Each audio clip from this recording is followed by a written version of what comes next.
Shalom, salam kamu spesial.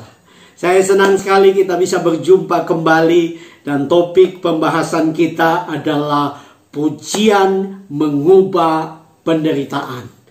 Respon manusia dalam mengalami penderitaan, dalam mengalami bencana alam, dalam mengalami pandemi COVID-19 adalah mengeluh, mempersalahkan orang lain, bahkan orang bisa mempersalahkan Tuhan. Tapi saya percaya yang Tuhan inginkan dari kehidupan kita dalam menghadapi semua penderitaan ini adalah memuji Tuhan.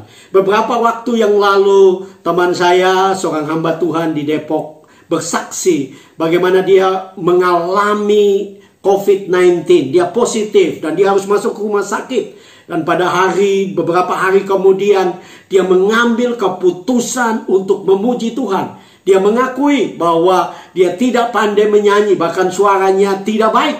Tapi dia menyanyi dengan sungguh-sungguh, menyanyi dengan suara keras, menyanyi dengan iman. Dan yang luar biasa, beberapa hari kemudian, dokter menyatakan bahwa dia sembuh. Bahkan dokter yang tidak percaya pun menganggap ini sesuatu mujizat. Dia sembuh secara sempurna. Bahkan beberapa hari kemudian dia keluar dan dia bisa liburan dengan keluarga ke Bali. Kenapa? Kuasa pujian adalah kuasa yang dahsyat. Mari kita sama-sama membaca dalam Kisah Para Rasul pasalnya yang ke-16 ayat 25. Kisah Rasul pasal 16 ayat 25. Saya akan bacakan buat kita semua. Tetapi kira-kira tengah malam Paulus dan Silas berdoa dan menyanyikan puji-pujian kepada Allah, dan orang-orang hukuman lain mendengarkan mereka.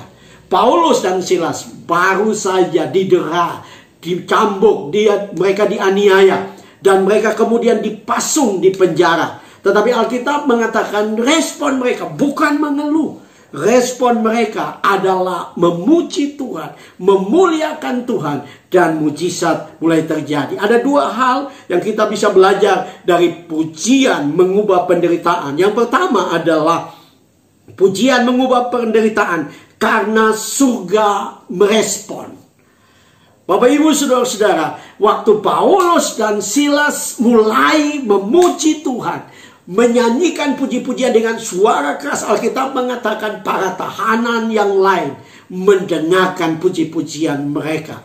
Dan dalam ayat yang berikut, ayat 26, langsung surga merespon. Langsung surga bergerak. Langsung Allah dari surga melakukan mujizat. Terjadi gempa bumi dan sendi-sendi penjara menjadi lepas.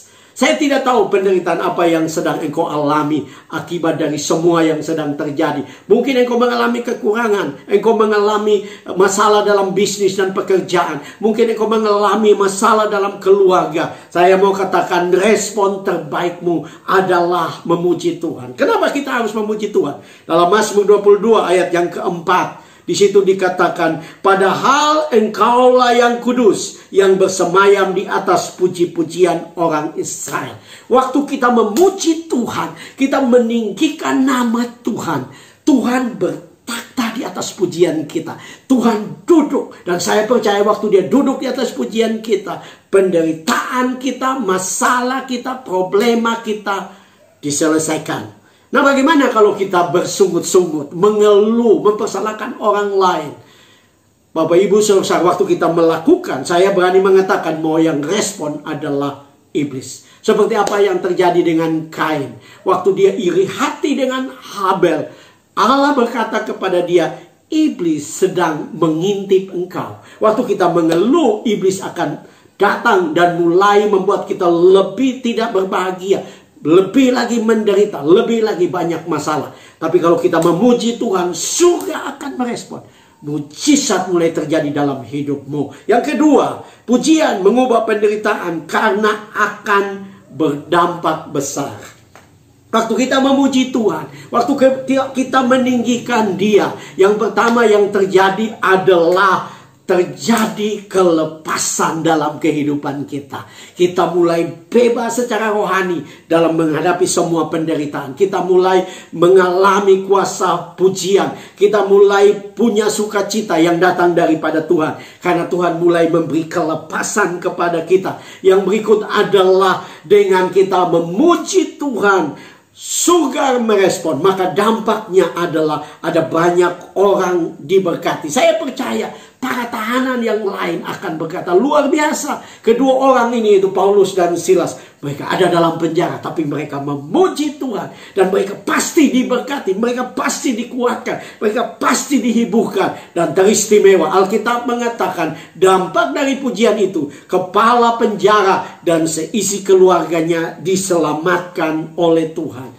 Kalau engkau mengalami penderitaan dan engkau mulai memuji Tuhan, hidupmu akan berdampak bagi orang lain. Hidupmu akan mengubah banyak hal. Hidupmu akan memberkati banyak orang. Bahkan ada banyak orang yang akan datang untuk mengenal Tuhan lewat sikap hidupmu yang penuh dengan pujian dan ucapan syukur kepada Tuhan. Saya percaya Tuhan memberkati kita kalau kita mempunyai prinsip untuk terus memuji Tuhan dalam segala penderitaan kita. Saya percaya Tuhan memberkati Bapak Ibu Saudara-saudara. Shalom.